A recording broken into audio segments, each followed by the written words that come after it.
இந்த 1923 வந்து ஒரு வெஸ்டர்ன் கிரைம் டிராமா. இது வந்து ஏற்கனவே 2013ல 8 எபிசோட்ல வந்தது. இந்த வந்ததுல வந்து எனக்கு ரொம்ப புடிச்சது என்னன்னா, ஸ்பென்சர், அலெக்சாண்ட்ரான்னு 2 கேரக்டர். இந்த 2 கேரக்டருக்கு இருக்கக்கூடிய காதல் இருக்குல்ல, அந்த காதல வந்து அவ்வளோ அழகா எழுதியிருந்தாரு.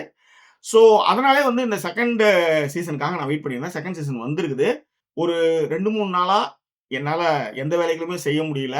ஒரு கேரக்டர் அது இத்தனைக்கும் வந்து ஒரு ஸ்க்ரீன்ல வந்த கேரக்டர். அந்த கேரக்டருக்கு ஏன் இப்படி வந்து ஒரு மனசு சஞ்சலமாவுது? ஏன் வந்து எந்த வேலையுமே செய்யல 2 நாளாவே. அப்படி ஒரு ஈர்ப்ப வந்து அந்த கேரக்டர் இட்டு வருது.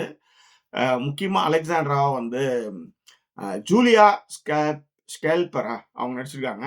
அலெக்சாண்ட்ரா டட்டன் கேரக்டர் அவங்க தான் பண்ணியிருந்தாங்க. ஃபர்ஸ்ட் சீசன்ல வந்து ஸ்பென்சருக்கும் அவங்களுக்குமான லவ் இருக்குல்ல. ஐ மீன் ஸ்பென்சர் வந்து பிராண்டன் ஸ்கெல்லர் தான் வந்து அத வந்து பண்ணியிருந்தாரு. 2 பேரும் அப்படிப்பட்ட ஒரு பேரு. இந்த 2 பேருடைய பேருமே வந்து அட்வென்ச்சர் தான். ஃபர்ஸ்ட் சீசன் ஃபுல்லா அட்வென்ச்சர்.